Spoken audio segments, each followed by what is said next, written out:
Gordailu batean aurrezten duzunean, zure dirua pixkanaka hazten da. Funts batean inbertitzen duzunean berriz, errentagarritasuna lor dezakezu, naiz eta hori hainbat gauzaren mende egon. Eta badago aldi berean aurreztu eta inbertitzea, orain bai.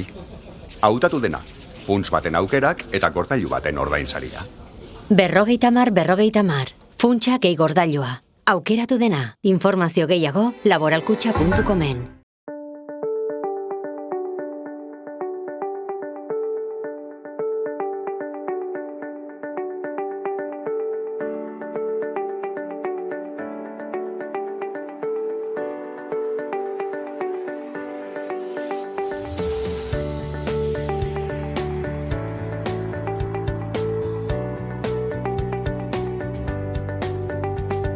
Kaixo eta ongitorriak saio berri batera, gaur martxoak 10, astelena, bi elkarrizketa berri izango ditugu. Gaurkoan, Ane Sagues ekoizlearekin egongo gara hizketan. Mikroguneak ekimenaren baitan klandestinak proiektua gauzatu dute, eta honetarako Anek Kristinarekin batera performance bat sortu du, eta honen inguruan hitz egitera dator. Eta beste alde batetik, Imanol Carrera Lab sindikatuko kidea izango dugu hemen platoan. Nafarroako gutxieneko soldata propio bat eskatzeko sinadura bilketa bat gauzatu dute sindikatuek, eta honen inguruan hitz egitera dator. Baina elkarrizketa hauekin hasi baino lehen, goazen gure betiko edukiarekin.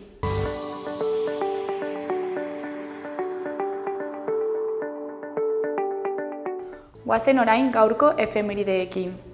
Gaurko egun batean, 1854ko martxoaren 10ean, Pablo Sarasate musikari iruindarra jaio zen.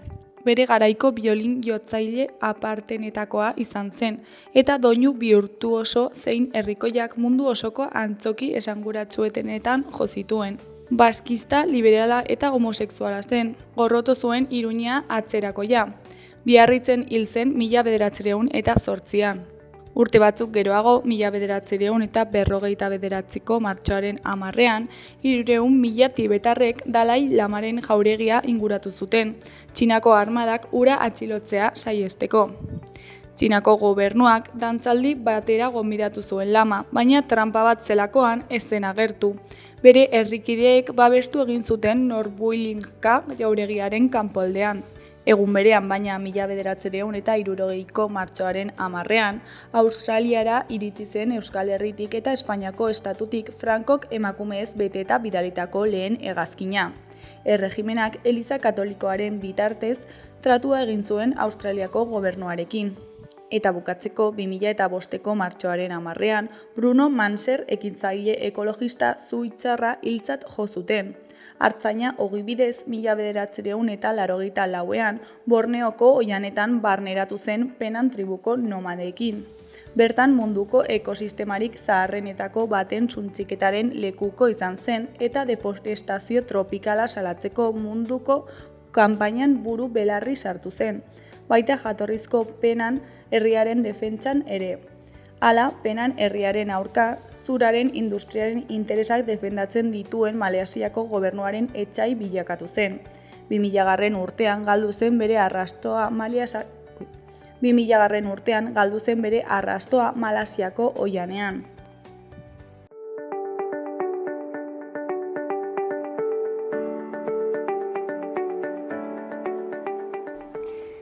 Ikus dezagun aste honetarako agenda. Asteazkenean, promesa berdina egin diegu lagun guztiei izeneko antzerkia egongo da Nafarroako antzerki eskolan arratsaldeko 7etan. Laguntasuna aintzat ematen den harreman mota hori da. Denok daukagun lagunak. Ez dago tradiziorako lekurik edo lagun on bat beti egongo da zure alboan. Promesa handien putzua da, betidanik eta betiko, forever, infinatu hor egongo gara. Jakintzat ematen den unibertso hori lur aberatsa da sormenerako. Pertsonon alderdi inozo eta zaurigarriena bistara ateratzen duelako. Ostiralean bisita gidatua egongo da Iruña Erdi Aroan izenekoa. Arkitektura zibila eta erlijiosoaren inguruan izango da. Topagunea katedralaren atarian izango da goizeko 11etan. Erdi Aroko hiria esploratuko dugu, erakunde zibil eta erlijiosoei lotutako lekuen bidez, eta horrez gain, haren garapen urbanistikoa eta arkitektonikoa ezagutuko dugu. Larunbatean haur eta familiendako zinema egongo da arratsaldeko 6etan Jusla Arrotzako Zibiboxean. Patrick heroi txikiak, balentria handiak ikusentzunekoa proiektatuko dute. Igandean Arizona izeneko antzerkia egongo da Atarrabiako kulturetxean. Txalo produkzioak ekoiztetxearen azken lana da Arizona. Aitziber Garmendia eta Jon Plazaola dira obraren protagonistak eta George eta Margareten papera antzezten dute. Beren mugak defendatu behar dituzte. Bizilagunak hor daude, zelatan, ahalik eta deskuidurek handienean gurutzatzeko zain. Baina Margaret galdera gehiegi egiten hasten denean, komedia musikala beren bizitza zena tragedia basati bihurtzen da. Arizona hemen dago, pausuan, Melillan, gure hiri bakoitzean. Arratsaldeko 7:00 Atarrabiako kulturetxean, sarrerak 5 euroan.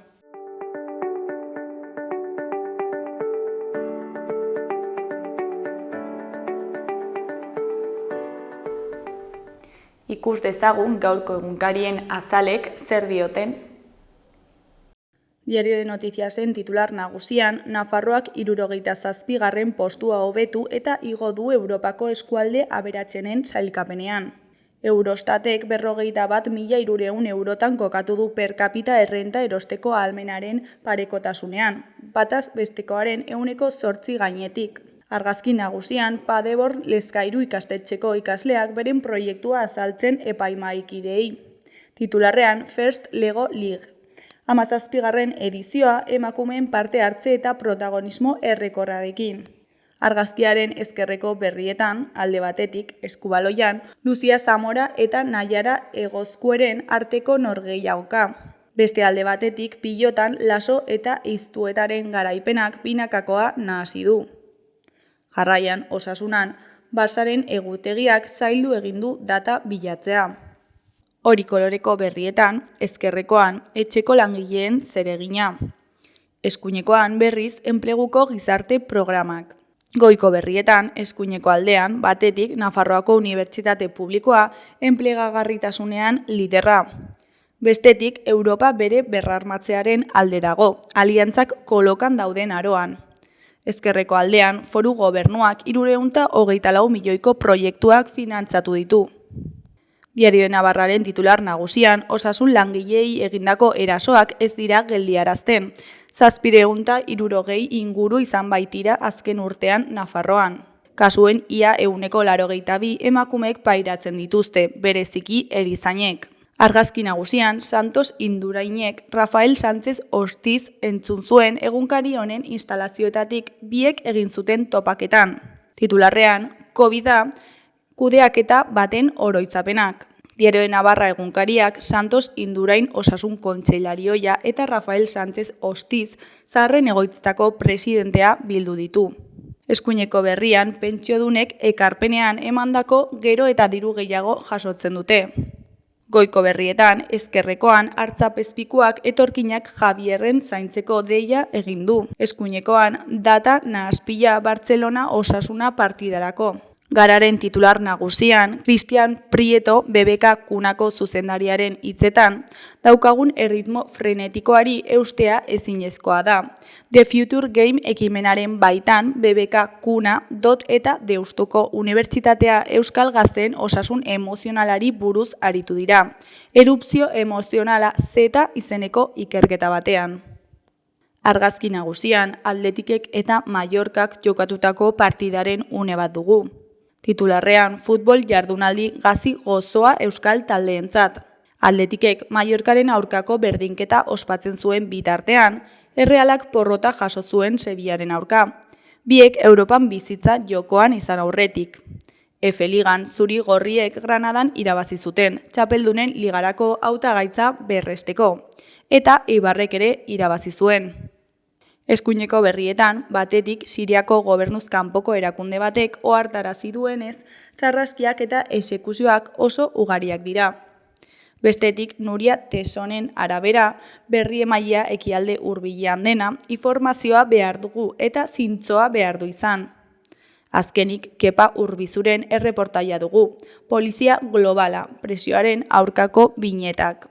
Euskal Herria irratiaren titular nagusian, Javi Arakamaren hitzetan, Euskara bideak dituen helburuetako bat betetzen du Family On egonaldiak. Gurasoek aukera izanen dute haien gaitasuna hobetzeko eta ohiturak sendotzeko.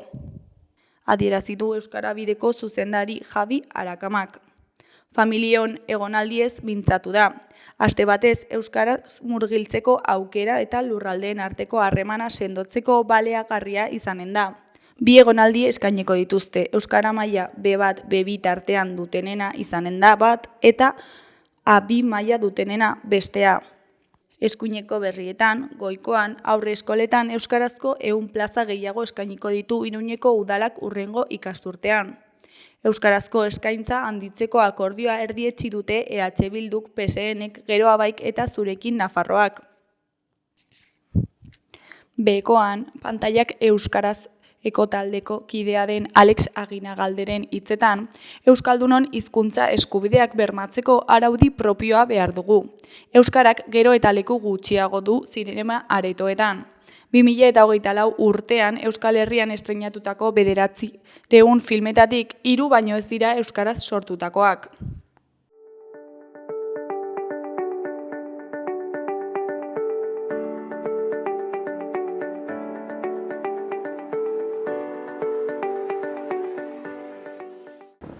Kaixo, lehen aipatu bezala, orain Ane Saguesekin gaude. Kaixo, zer moduz? Ondo.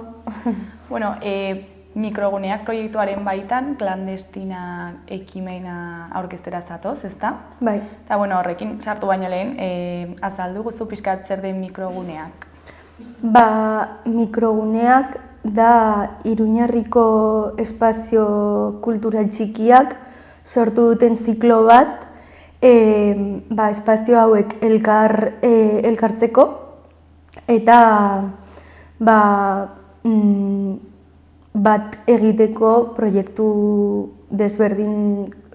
kultural desberdinak helburu hartzen. Eta kasu honetan, klandestinak proiektua. Eta badakizu pixkat nola sortzen den horrelako ekimen bat sortzeko ideia? Hombre, nik uste, elkarrekin harremanatan jartzeko, bestela uste dut leku asko daudela ez, baina bakoitza bere kabuz joaten dela, eta azkenean uste dut dela nola helburu hori haiek elkarrekin bat egiteko eta harremanetan egoteko. Eta badago puntu konkretu bat non elkartzen diren fisikoki, esan nahi dut? Nik uste ez. Gehiago da bakoitzaren lekua elkarrekin bat egiteko eta urrunago heltzeko.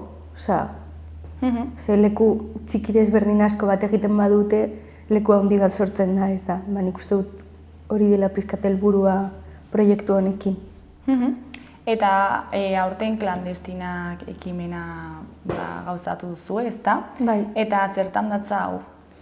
Klandestinak proiektu bat da espazio txiki hauek elkarrekin bat egiteko, eta beste aldetik emakumeen historiotik ibilbide bat egiteko. Orduan, aste bakoitzean, gai desberdin bat badago, egon zen puten astea, gero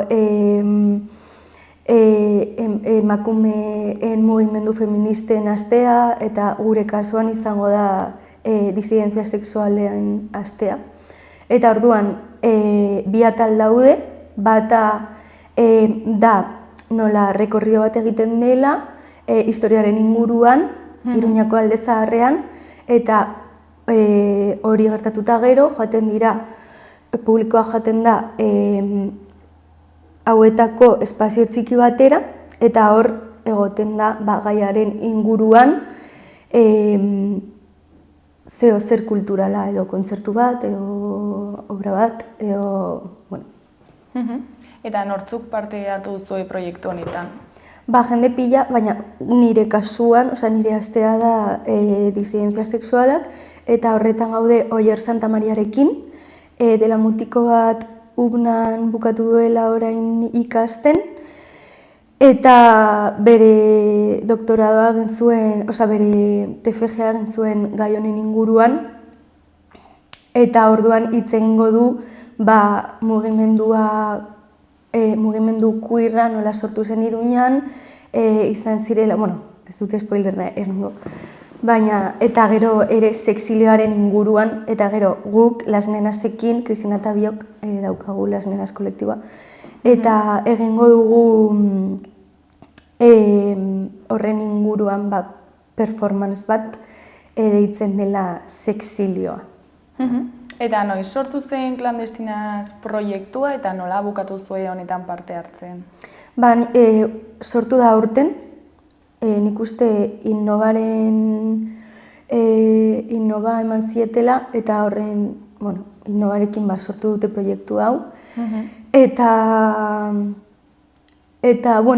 nik uste partu hartu dugula, ze harremanetan gaude espazio txiki hauekin, modu desberdinetan, baina batez ere Antartikarekin egon gara residentzian hor lan egiten, Borbor residentziaren barruan, eta hor harremanetan sartu gara eta deitu ziguten eta baietz esan genuen. Eta zein da zuen papera honen barruan? Gure papera da, ziklo honen barruan ekitaldi artistiko bat egitea, eta kasu honetan performance bat deitzen dela sexilio. Eta, kontatu dezakezu pixka bat horren inguruan? Nahi genuen, ez genekien zeri buruz hitz egin, azkenean, disidentzia sexualak oso gai haundia da, y es como, en plan, nondik hartu dezakegu hau, edo zeren inguruan hitz egin dezakegu, eta elkartu ginen Oierrekin, eta bera azaldu zigun nondik nahi zuen hartu bere ikuspuntua, ze azkenean, lo típico de cuando se habla de disidencias sexuales, se hablan de los sitios de cruising en Iruña, y es como, nahi ditugu beste ikuspuntu batetik hartu, ez? Eta orduan hitz egin zuen sexilioaren inguruan dela, herri txikietatik alde egiten duen jendea beste hiri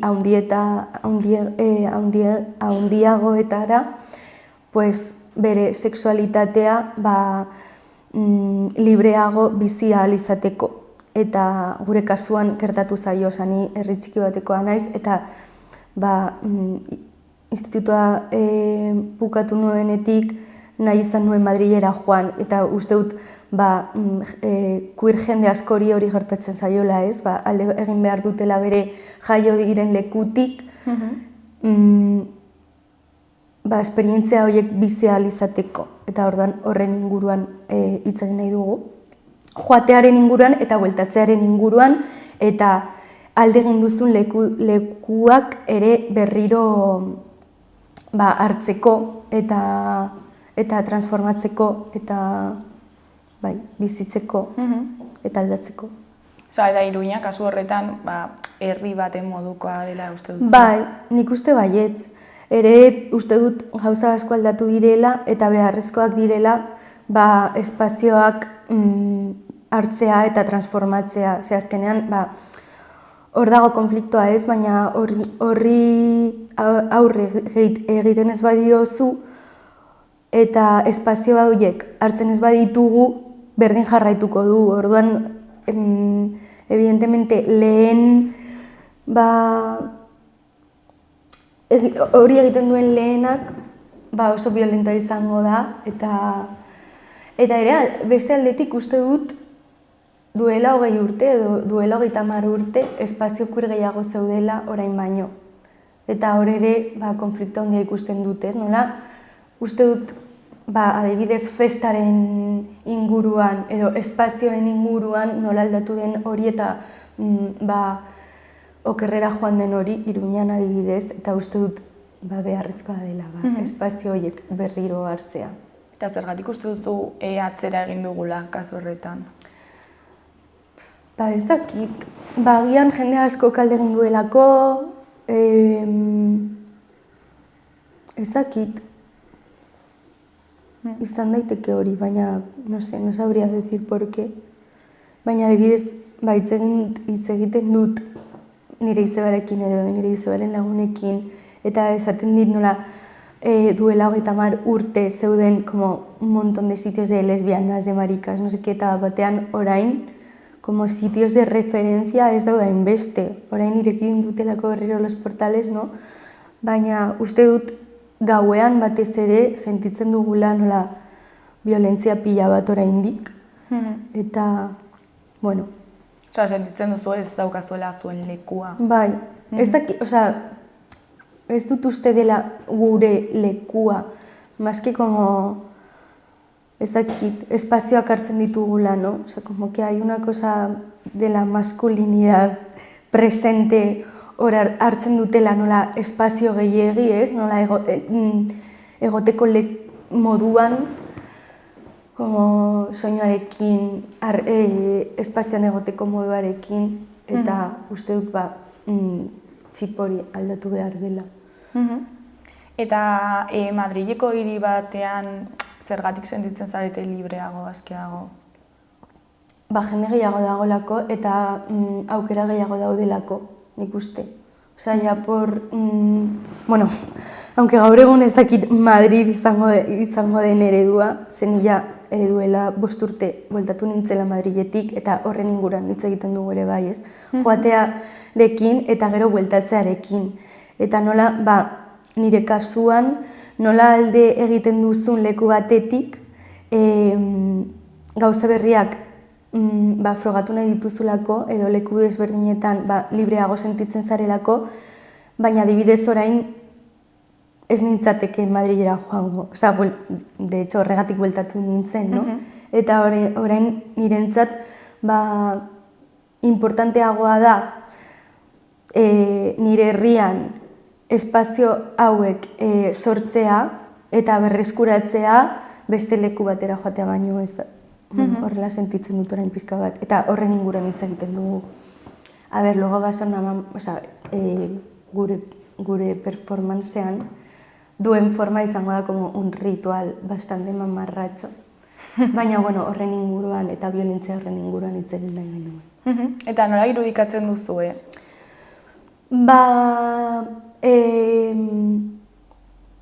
Izango da ritual bat mezetaren estruktura batekin.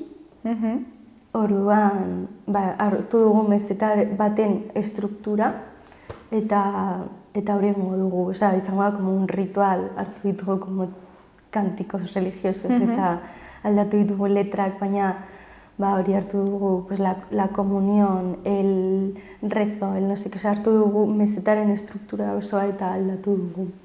Eta zergatik aukeratu duzue mezeta horren estruktura? Gustatzen, alde batetik Cristina, nire taldekidea, joan zelako a un colegio superreligioso, orduan maite du como todo el ritual como de la misa, eta orduan horregatik hartu genuen. Eta ikusten dugulako dela nola estruktura oso konkretu bat eta oso erraza, eta da rollo como el sermón, gu alde batetik ematen dugu como la misa eta el sermón eta la charla, baina beste aldetik ere jendearekin harreman bat sortzeko oso interesgarria iruditzen zaigulako. Como dauzkagu kartelitos de levantarse, sentarse, eta ezakit, ritual bat bezala oso interesgarria iruditzen zaigu, eta horregatik hautatu genuen. Eta nola espero duzue performancean zehar jendeak erantzutea? Ondo. Azkenean gure lanean hori lan egiten dugu pila bat publikoarekin. Eta asko gustatzen zaigu hori jendea mugi araztea, jendea ez egotea modu pasibo batean, naiz eta egotea modu aktiboan eta parte hartzea beti errespetuarekin, baina bai hori sortzen jendearekiko. Ze azkenean ez dakit nahi genuen gure lekutik kontatu, hitz egin gai honen inguruan, eta beste aldetik jendea parte hartu alizatea gure esperientziaren barruan. Eta ze mezurekin nahi duzue jendea bere etxera joatea? Badago horrela mezu konkreturen bat, edo ez duzue planteatu?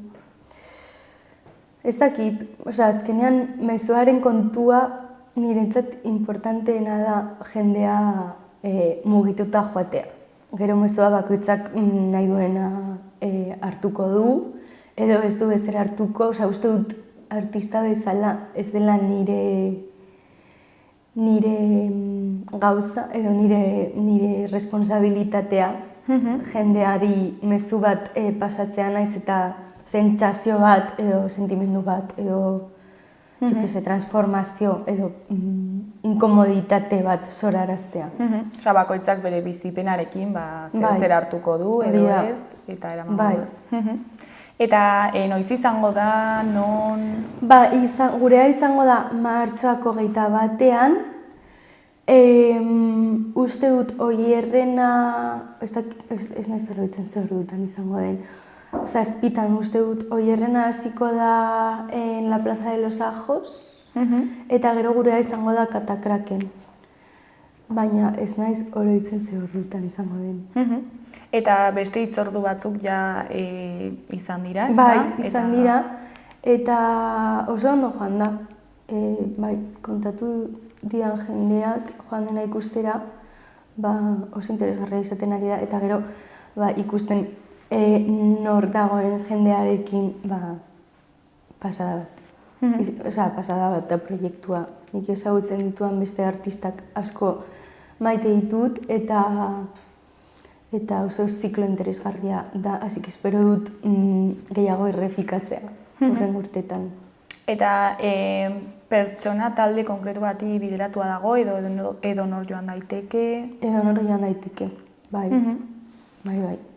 Eta ja bukatzeko, zer da performanceaz eta proiektuaz orokorrean espero duzuna?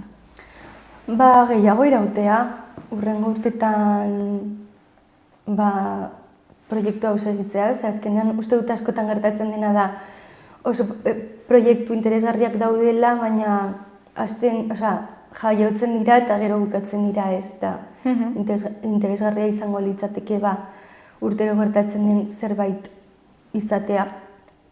Eta gero gure kasuan oso interesgarria izan da sortzea alde batetik Oier Santa Mariarekin, bera ezagutzea eta bere ikuspuntua izatea gai honetan, eta gero ritual hau egiteko aukera izatea. Nik uste reziklatuko dugula beste lekuetan egiteko oso divertigarria izaten ari. Eta proiektua errepikatzen baldin bada, berriro parte hartzeko prest egongo zarete? Bai, nik uste baietz. Bueno, Ani, mila esker gurera etortzeagatik eta zuen proiektua aurkezteagatik eta zer moduz joaten den performantzea. Mila esker.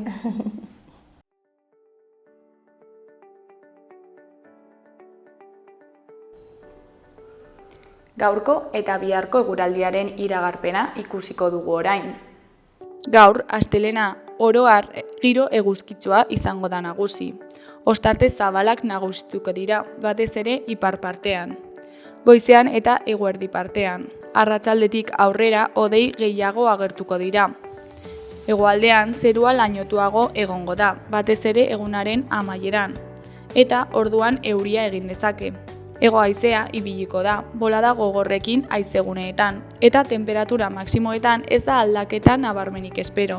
Asteartean zerua oso hodeitsu egongo da, eta zaparrada batzuk egingo ditu, batez ere egunaren hasieran eta arratsaldetik aurrera. Goizean hego haizea ibiliko da, bolada gogor batzuekin oraindik, baina eguerdi aldera, mendebaldera edo ipar-mendebaldera aldatuko da eta indarra galduko du. Haizearen aldaketaren ondorioz, temperatura maksimoak gradu pare bat jaitsiko dira.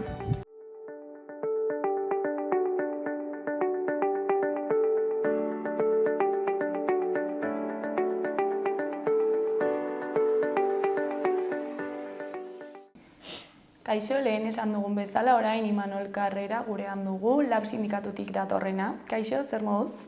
Kaixo, egunon, osongi. Bueno, Nafarroako soldata minimo baten alde, sinadura bilketa bat egiten ari zarete sindikatuek, ezta?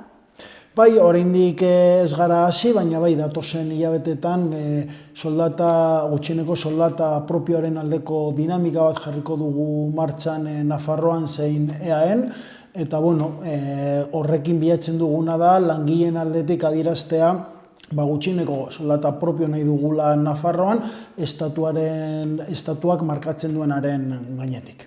Eta zein da orain dagoen soldata minimoa? Bueno, egun Espainiar estatuak ezartzen du zein izan behar den Nafarroan gutxieneko soldata, eta momentu honetan 1.184 eurotan kokatzen da gutxieneko soldata hori. Beraz, askotan aldarrikatu dugun moduan, erabat ez nahikoa da hemengo errealitateari erantzuteko, hemen ditugun beharrei erantzuteko, eta horregatik langileek modu masiboan aldarrikatzen dute estatuaren gainetik egongo zen gutxieneko soldata bat. Eta zergatik ez da nahikoa, berezitasun ditugu hemen hori ez izateko nahikoa soldata minimo hori? Bai, gu zehazteko kopuru bat aldarrikatzen dugun formula da askotan Europa mailan erabiltzen dena, eta da soldata guztien bataz bestekoaren 60%. Hori esaten dute, eskubide sozialen Europako kartatik esaten dute izan behar dela orube bat, gutxiengo bat, eta gu formula hori aplikatzen dugu Nafarroan gutxieneko soldata propio bat ezartzeko. Kalku honen arabera, 1.600 eurotan kokatuko zen gutxieneko soldata Nafarroan, eta ikusten baldin badugu Espainiar estatuak ezartzen duena, oraindikan 500 euro gehiago beharko genuke Nafarroan, benetan erantzuteko gure errealitate sozioekonomikoari. Hemen zein den bizitzaren garestitzea aintzat hartuta, zerbitzuen balioa nolakoa den, eta hori guztia beharko genuke soldata altuago bat, eta hori da zuzen aldarrikatzen duguna, hemengo realitatea aintzat hartuta, hemengo soldata propioa adostea. Nahiko urrun gaude oraindik 1.600 euro hietatik. Nori eragiten die gehien soldata minimo hau ez izateak? Bai, askotan esaten dugu gizartean badaudela kolektibo zaugarri batzuk, horien artean kokatzen dira nagusiki gazteak, emakumeak eta langile migranteak. Beraz, horiek dira lan prekarioenak dituztenak, eta igotzen baldin badugu soldatari dagokionez orube hori, beraiek modu zuzenean izango zituzten lan baldintzak hobeagoak. Orduan hori da gure lehentasuna, sektore zaugarri horiei gutxieneko soldata duin bat ezartzea. Baina gero aldarrikatzen dugun beste elementu bat da, hori lortzen baldin badugu orokorrean ere langile guztiok izango genituzke soldata hobeagoak. Zergatik gutxiengoa igotzen baldin baduzu, halabeharrez gainontzeko guztiak igoko dira. Egongo da dinamika positibo bat soldatei dagokienez, soldata duinagoak ikusteko. Eta horrekin aldarrikatzen duguna da, langileok sortzen dugun aberastasuna hobe eta modu justuago batean banatuko genukela. Beraz, eragin orokor bat izango litzateke. Bereziki, esan bezala, gaztei, emakumei eta langile migrantei begira, baina neurri hau Nafarroan hartzeak eragin zuzena izango luke langileriari, osoari. Orduan nik uste dut, badela modu praktikoan borrokatu beharko genukeen neurri bat, eta horri begira jarri gara. Eta momentuz ukatu eginda gutxieneko soldata propio hori ezartzeak, ezta? Bai, Nafarroan zen patronala, UGT eta Komisiones Obras eragileek izan duten erantzuna erabat tamalgarria da. Aliatu dira enpresariak zein sindikatu batzuk, UGT eta Komisiones Obras, esateko Nafarroko langile guztiei hemen ez dugula adostuko gutxieneko soldata bat. Hori ez dela aukera bat, eta ontzat eta ondo ikusten dutena EAEn edo adibidez Katalunian, UGT Katalunian aldarrikatzen du 1.400 euroko gutxieneko soldata hango errealitateari begira, hemen Nafarroan Tamalez esan digute ez, soldata propio baten inguruan ezin dugula eztabaidatu, egin genuen deialdi bat lehenengo bilera egiteko, ez ziren azaldu, aitzaki batzuk erabili zituzten formarekin lotuta, bigarren deialdi bat egin genuen, eta azken deialdi horretan ja ez zuten parte hartu. Eta gerian utzi zuten, beraiek halako neurriak kokatzen dutela elkarrizketa sozialean, eta ez daudela prest beste sindikatuekin halako neurriak adosteko, baina beraien argudioa aztertzen baldin baduzu ikusten duzu ez dela zuzena, ez? 1985 akordioak sinatu dituzte, CNUGT eta Comisiones Obreras, baina inoiz ez dute akordio horietan gutxieneko soldata propio bat ezarri. Berez, aitzaki huts bat da, eta agerian geratzen da sindikatu hauen aliantza enpresariekin oztopatzen dutela langileon lan eta bizi baldintzak hobetzea. Beraz, sindikalgintzatik alternatiba bat jarri behar dugu mailaren gainean, gure bide propio bat izateko.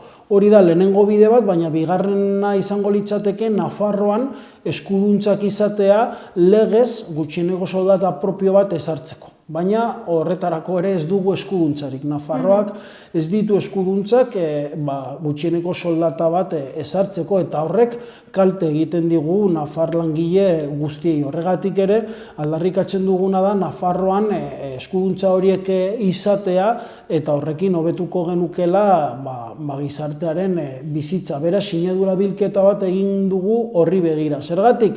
Herri ekimen legegile bat aurkezteko beharrezkoak direlako sinadura batzuk aurkeztea, ez? Baina tamalez ere kasu honetan Nafarroko parlamentuak ukatu digu bide hori, esaten du herri ekimen legegile bat legez kanpo dagoela gai honen inguruan. Esaten dute Nafarroak eskuduntzak ez dituenez ezin duela horren inguruan eztabaidatu, baina guk eskatu dioguna da Espainiar Kongresuari eskuduntzak eskatzea. Ez diogu eskatzen Nafarroan legez gutxieneko soldata bat ezartzea, baizik eta estatuari esatea izue ez ditut eskuduntzak, herri ekimen legegile bat aurkeztu digute, beraz hori egin alizateko zuei eskuduntzak eskatzen dizuegu. Hori da egin dugun ariketa, baina parlamentuko zerbitzu juridikoek ez dute horrela interpretatu, egin dute interpretazio erabat mugatua, eta Nafarroan ez dugu mai sindikalik enpresariekin adosteko gutxieneko soldata, eta ez dugu parlamentuko bidea, baina hala ere oztopo guztien gainetik mobilizaziora joko dugu, sinadura bilketa bat egingo dugu, eta erakutsiko dugu Nafarroan badagoela gehiengo bat gutxieneko soldata propioaren alde. Eta parlamentuarekin bildu zarete hau plazaratzeko? Egin genuen lehenengo erregistro bat, jaso genuen beraien erantzuna, eta horri begira beste idazki bat bidali genuen termino hauetan. Esanez, gaizki ulertu dutela gure ekimena, gu ez dugula eskatzen legez ezartzean Nafarroan gutxieneko soldata propioak, badakigu horretarako ez ditugula eskuduntzak, horregatik burujabetzaren ikuspegitik aldarrikapen hori egiten dugu, eta eskatzen geniona zen baimen bat, eskuduntzaren gaikuntza bat, bain zuzen ere honen inguruan eztabaidatu ahal izateko Nafarroan. Ez digute zer erantzun, beraz geratzen zaigun bide bakarra da erabaki horren aurrean helegite bat jartzea, Espainiar Konstituzio Auzitegiaren aurrean, eta ikusiko dugu zer erabakitzen den. Hala ere, esan bezala, oztopo guzti horien aurrean gu dinamikarekin jarraituko dugu, ikusten dugulako aldarrikapen justu eta beharrezkoa dela Nafarroan. Eta Euskal Autonomia Erkidegoaren egoeraren berdina da? Ez da berdina, eta lehen esan bezala UGT eta Comisiones Obreras sindikatuek ondo azaldu behar dute zergatik EAen posiblea dena edo aldarrikatzen dutena hemen Nafarroan ez. Esan behar da EAen patronalak ere esesko borobil bat eman diola ekimen honi, baina gutxienez UGT eta Comisiones Obrerasen aldetik egonda jarrera bat mai hori deitzeko eta gutxieneko soldata propio bat aldarrikatzeko. Hain zuzen ere, UGT eta Comisiones Obrerasek salatu zuten enpresarien jarrera, esanez jarrera erreakzionarioa zela, ez zuela bat egiten momentuak eskatzen zuen mailarekin eta aldiz hemen Nafarroan, tamalez ikusi dugu urteetan erregimenaren garaian ikusten genuen jarrera berdina, ez? Monopolizatzen dituzte lan harremanekin lotutako politika guztiak, adosten dute elkarrizketa sozialean, duela aste batzuk Nafarroko enplegu plana aurkeztu zuten eta ikusi dugu betiko neurriak aurkeztu dituztela, baina ez dutela konektatzen egun langileek dituzten behar eta lehentasunekin, etxe bizitza osasunean edo esan bezala enpleguan eta soldatekin.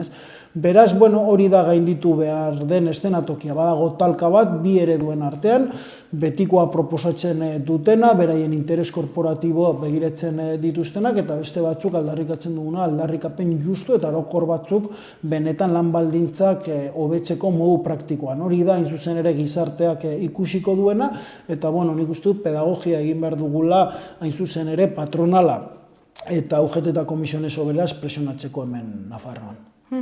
Eta Eusko Jaurlaritzak dauka eskumen legegilea? Ez, gutxieneko soldata ezartzeko Nafarroan ez dugu eskuduntzarik ezean ez Nafarroan, baina gutxienez Pradales lehendakariaren aldetik eta enplegu sailburuaren aldetik egonda jarrera bat negoziazioaren alde eta beraien mailan interpelazio minimo bat egin diote patronalari esanez eseri behar dela honen inguruan hitz egiteko. Hau da, lehendakariak berak aitortzen du beharrezkoa izango litzatekeela gutxieneko soldata propio bat EAen hango errealitatearekin konektatzeko. Aldiz, Nafarroan txibiten lehendakariak ez du ezer esan, eta Carmen Maeztu enplegu kontseilariak beste alde batera begiratzen du. Ematen du ekimen honetaz ez duela ezer jakin nahi, eta ez du izan EAeko instituzioek izan duten implikazioa. Eta bestalde,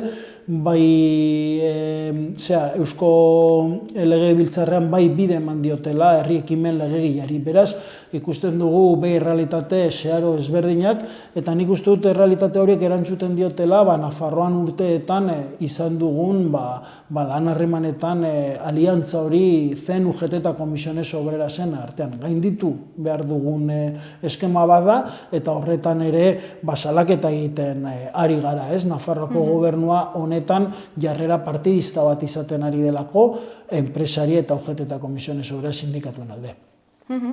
Eta hitz egin duzu sindikatu hauekin? Bai, egin genuen enpresariekin hartu eman bat eta sindikatu hauekin gonbidapena luzatzeko. Printzipioz eman ziguten erantzuna zen, beraiek beti egongo direla presitz egiteko eta deituak baldin badaude joan behar zirela, baina gero praktikan ikusi dugu hau ostopatu egin dutela eta tamalez eta oso salagarria da aliantza bat egin dute. Ez da onargarria sindikatu batzuen aldetik enpresariekin adostea dinamika honen aurrean zein izango duten jarrera. Hau onartezina da, hau oso irmoki salatu behar da, eta ez dugu lertzen azken momentuan hartu duten jarrera, baina argi ikusten da, beraien interesak lehenesten dituztela, eta jendeak esango du, ea beraien jarrera onargarria den edo ez. Eta EAeko egoera adibide jarrita, zein da haien arrazoia hemen beste gauza bat, ezakit? Inork ez du ulertzen. Ez ditugu ulertzen nola EAen defendatzen duten hori, esan bezala Katalunian ere UGTek defendatzen du 1.400 euroko gutxieneko soldata, eta gero hemen Nafarroan esatea ez dutela adostuko eta bat egiten dutela Espainiar estatuan adosten den gutxieneko soldatarekin. Ez da ulergarria eta benetan beraiekin hartu emanak ditugunan ez dugu ulertzen eta ez dira gai ere hori azaltzeko. Zein da nire iritzia, argi dagoela hemen gehiengo bat dutela eta gehiengo hori jartzen dutela gaiaren gainetik, ez? Beraiek dute gehiengo bat, ja ez dute ordezkatzen 50%, baina oraindik gehiengo bat dira eta erabiltzen dute beto eskubide hori Nafarroan oztopatzeko bide hau. Beraz, esan bezala nik uste dut oso pedagogikoak izan behar garela, jendeari azaldu behar dugula bakoitzaren jarrera eta horren arabera bakoitzak erabaki dezan zein den egiten duen autua, ez? Eta horri begira ere lanketan ari gara, jendeari azaltzeko lantokietan eta kalean zer nahi dugun, zergatik, eta horrelako erabaki bat hartzea zer suposatuko lukeen hemen Nafarroan.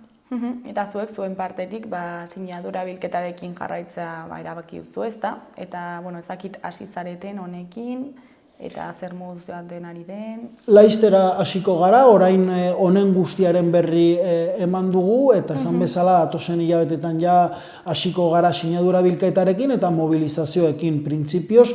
Lehenengo mobilizazio bat izango dugu apirilaren 14an, mobilizazio sindikal bat izango da, zuzen ere CEN, UGT, Comisiones Obreras eta Nafarroako parlamentuen aldetik hartutako erabakiak eta horren aurrean aldarrikatzeko gutxieneko soldata propio bat. Beraz, egongo da aktibazio bat eta guk oso argi dugu aldarrikapen hau gizartean dagoela eta gizartetik defendatu behar dela. Beraz, gure lana izango da beti bezala lantokietan eta kalean indarra egitea maila instituzionalean eta akordioetan lorpenak izateko. Hori beti izan da gure bidea eta honetan ikusita ere baldintzak zeintzuk diren hala izango da. Eta behin sinadurak dituzuela, zer egin behar da hoiekin?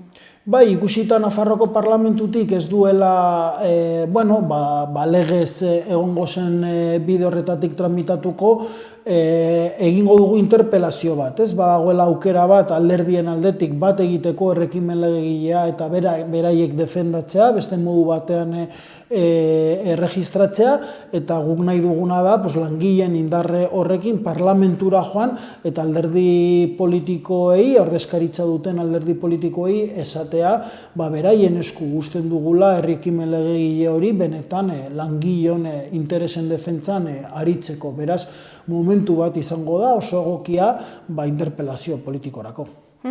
Apirilaren 14an esan duzun bezala aldarrikapen eguna da, eta zer da honetaz espero duzuena?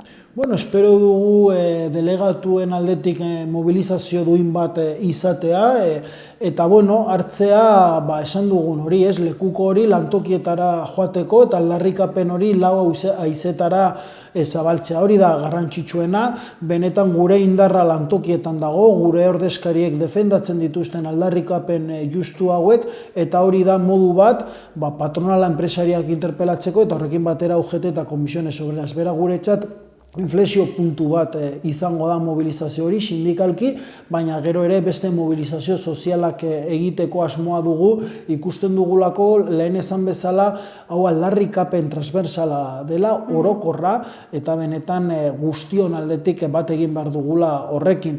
Adibidez, pentsionisten mugimendutik ere aldarrikapen honekin erabateko lotuta dagoen borroka bat abian jarri dute, gutxieneko pentsioak ere gutxieneko soldatarekin lotzeko. Beraz, borroka irekia dago, jende aktibatua, mugimendu ezberdinak eta bada momentua balorpenak izateko. Imanol, bukatzeko, ezakit jendeari zerbait esan nahi diozun hemendik, zerbait gehitu nahi duzun? Nik uste dut argi dagoela langileok sortzen dugula aberastasuna Nafarroan, orain ikusita industriaren egoera zein den, edo lantoki ezberdinetan, zeintzuk diren, baldintza prekarioak, aldarrikatu behar dugu hemen Nafarroan aberastasuna langileok sortzen dugula. Eta beraz, aberastasun hori modu justu batean banatu behar dela, eta gutxieneko soldata propioaren aukera badela modu bat aberastasun hori banatzeko, beraz deialdi bat aldarrikapen honekin bat egiteko eta datozen hilabetetan honekin kalera ateratzeko. Hori da mezua eta horretarako aprobetxatu nahi nuen. Bueno, Imanol, mila esker gurekin hitz egiteko tartetxo bat ateratzeagatik, eta, ea zer moduz joaten den mobilizazio hori eta sinadura bilketa. Eskerrik asko zuei.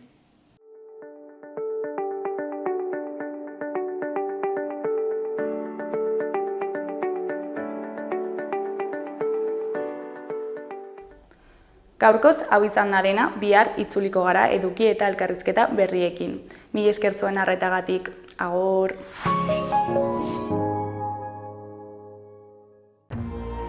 Gobierno de Navarra. Nafarroako gobernua. Gordailu batean aurrezten duzunean, zure dirua pixkanaka hazten da. Funts batean inbertitzen duzunean berriz, errentagarritasuna lor dezakezu, naiz eta hori hainbat gauzaren mende egon.